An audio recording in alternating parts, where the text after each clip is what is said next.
Welcome to VT Yoga Astrology for the month of May. I'd like to introduce my teacher and good friend, Sadhu Das. Hi, Russ. Namaste. Namaste. And yes, I'm calling from the beautiful Blue Mountains in Sydney, or the outskirts of Sydney, and a little bit fresh on the ears, and that's nice. Yeah, It's Blue nice. Mountains is definitely fresh on the ears and many other things. Yeah, yeah, but it's nice, beautiful, clean air. So it's a pleasure to be up here, and yeah, and having this communication, continuing our communication on the planetary transits. Um, so yeah, I was thinking we just go straight into it and For start sure. prompting a few questions and hmm seeing what you think on the transits. So we'll start with Mercury, and Mercury has been in is actually in Aries today. It's today the 18th of the 5th. I'm pretty sure. Yes, yeah, 18th today. Mercury's the last few degrees of Aries and going into Taurus tomorrow. Okay. So with Mercury going into Taurus, which is ruled by Venus, is that right? Yeah, that's correct. Yeah, ruled by Venus, material sign and a fixed Earth sign. So Mm.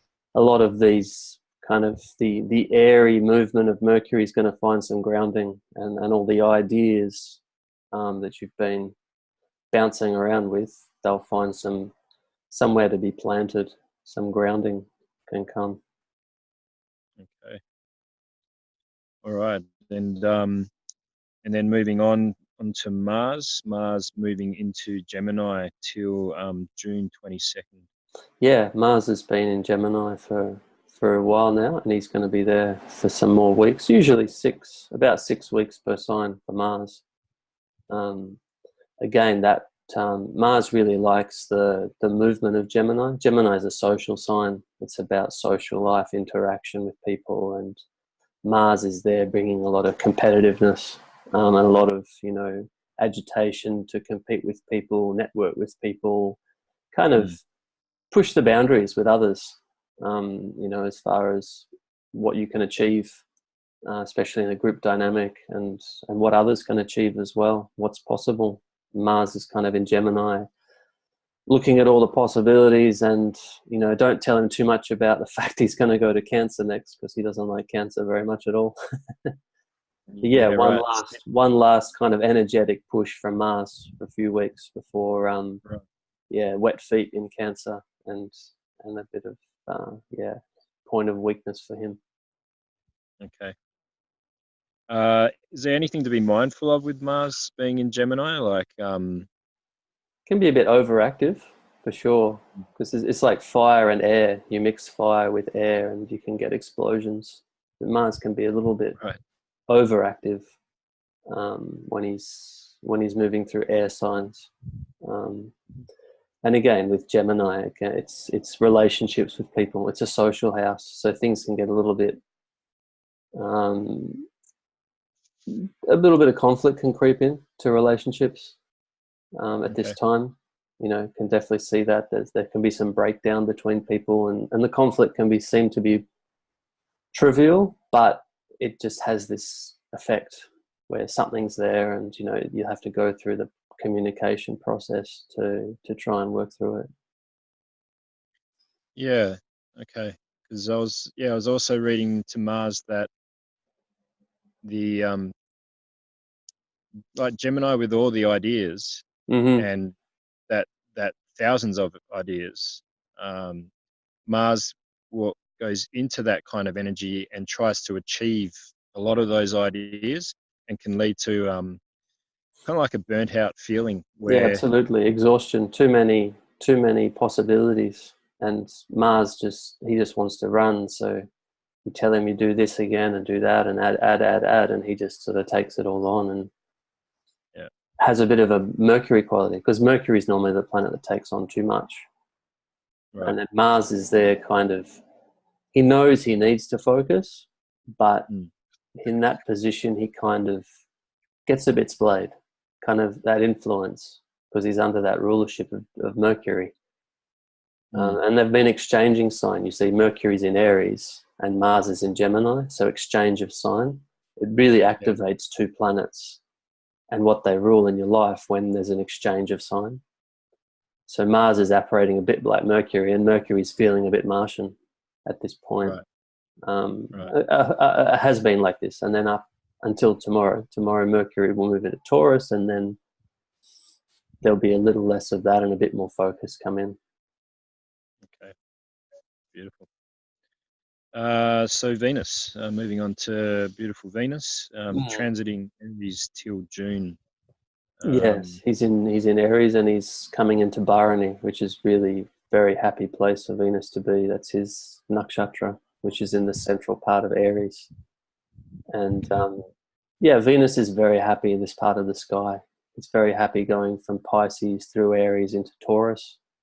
It's kind of the three signs that he's really happy with, and doesn't mind the fire too much of Aries because he's got this very strong part of the sky that he's moving through. And Bharani is about creative spark and about productivity and about new ideas, and the symbol of Bharani is the womb, so it's like birthing new ideas, and Venus has that quality right now. So Friday is a great day at the moment for birthing new ideas, new projects, and Venus is in a really very happy place at this time. Okay, so Sun in Taurus, so Taurus energy. Yeah, Sun in Taurus is great for goals and achieving goals. You've got the most material success sign, and you have the Sun there who's kind of energizing and also indicating goals. So it's a great time for material goals, material objectives, things that you want to manifest physically and in a concrete way in the world. It's a great month for those things to be worked on and focused on and developed. It's a very strong time for Leos because Sun in the 10th house with the Leo is the ascendant, and it's the first lord in the 10th house being the Sun. So big career promotions this month and all that sort of stuff for Leo ascendants and Leo moons. Good time for them. Wow, that's really interesting. My brother has his ascendant in Leo, and only last week he just quit one job within an hour. Like was at another place, walking in with this work clothes of a rival company, and has said, basically gone, I need a job. I've got a second child on the way. What can you do for me? And they went, well, yeah, let's do it. And basically got the job and started the next in 3 days after that, full-time job. Very happy. So this is the energy of the Sun moving through Aries, Taurus, and activating everything. Excellent. Okay, so tonight into tomorrow, full moon in Scorpio. Yes. Yeah, the full moon in Scorpio. That's like, see, Scorpio is a sign of the alternative things. It's the 8th house, natural 8th house, and all of the occult and the underworld and the secrets and the mysticism and all that stuff's in the 8th house. And you put the full moon there, and it's like, channeling all of that energy in full force. If you're keen, if you're up for it. The 8th house is kind of the things that are hidden from us, things that are not so clear, and it's a great time for introspection and look at parts of yourself that are maybe a bit you don't want to always look at, or parts of yourself that are a bit hidden away. And great for just a little bit of introspection, this kind of full moon, because of that Scorpio energy. You've got the light of the moon to focus on the darker side of things, because of course the moon is naturally fallen in Scorpio. Fallen because usually the mind doesn't want to go and dwell on these matters like the darkness and you know, going into the unknown and the fearful depths and all these things. So great time to sit in stillness and observe that in yourself, and yeah, realize some things about what's going on the inside. Nice. Yes. And the moon conjoins with the transit of Saturn and Ketu in a few days' time. Well, Yes.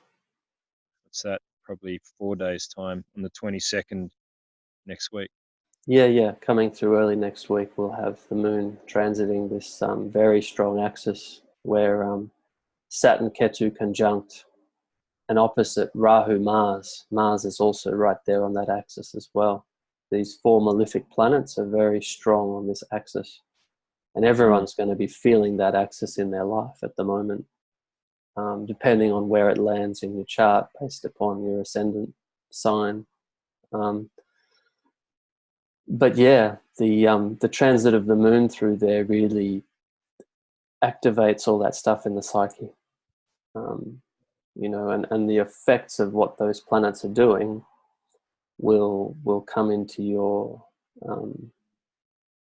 again into your psyche, into the moon. The moon will feel that at that time. Particularly Rahu Ketu, when the moon crosses that axis, he's a little bit under pressure for those few hours of the month, simply because those planets are his enemies. And when he gets close to them, they tend to try and cloud him.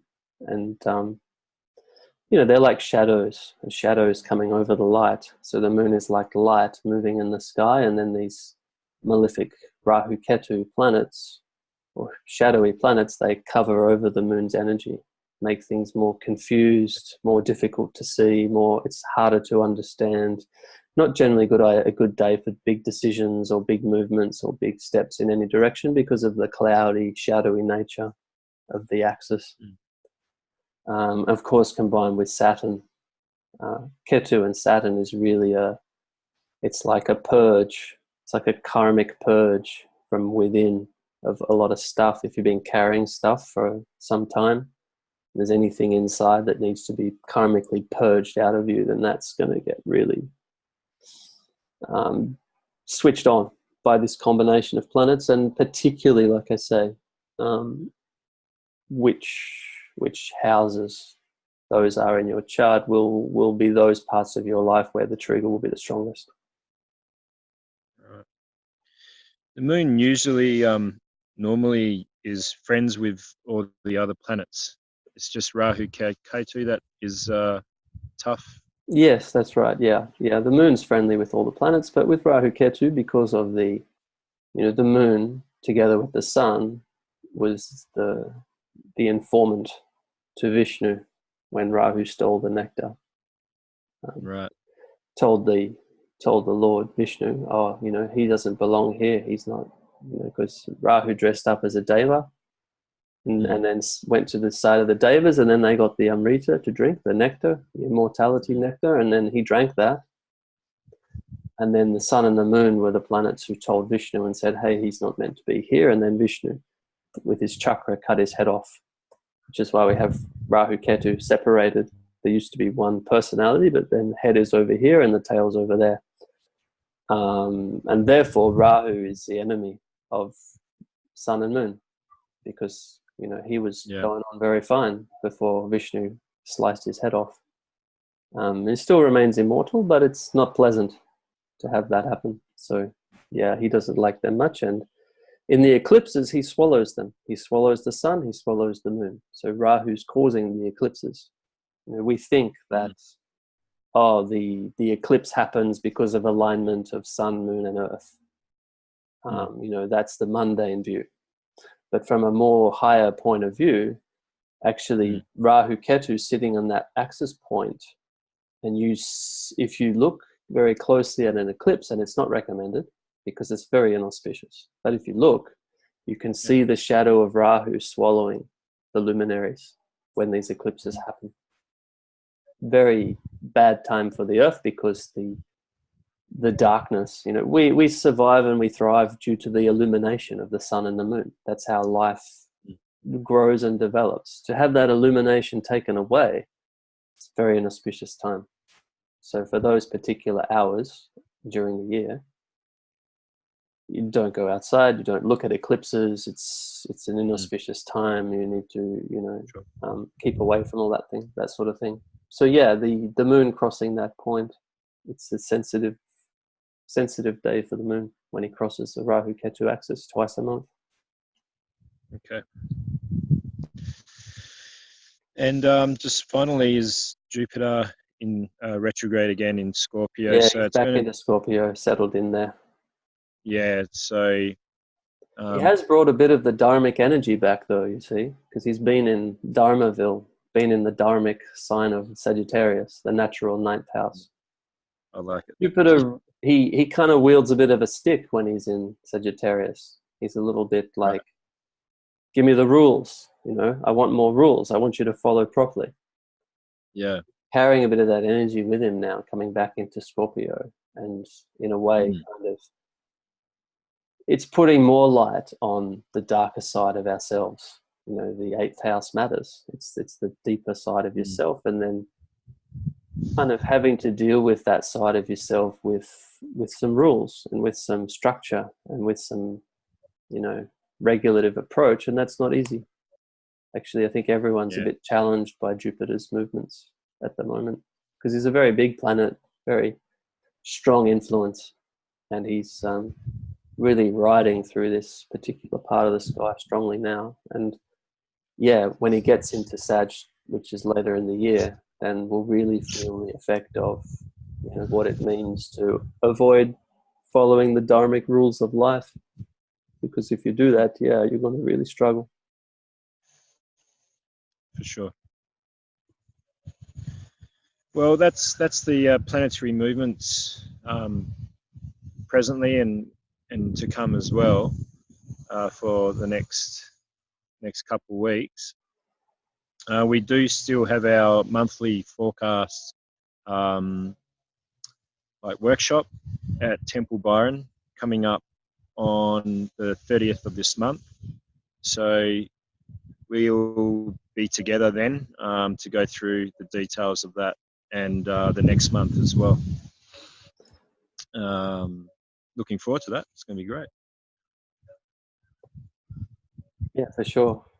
And also great to look at the effects as it relates to everyone's individual chart, because we'll get everyone's ascendant and moon position, and then we can see which houses are affected, which means which parts of your life are strong, weak, or you know, indifferent.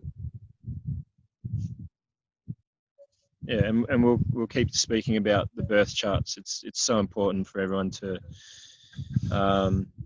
really know thyself and to look into their charts and yeah, let's go a bit deeper on a personal level, not just go. We can go broad, but we want to really look into the details of everyone's charts. So excellent. So well, thank you very much, Sadhu, for today and coming together. Yeah, And, thanks for the call, Ruff. And I look forward to our next link up and the workshop at the end of the month. Okay, look forward to it. Okay, namaste. Right. Namaste.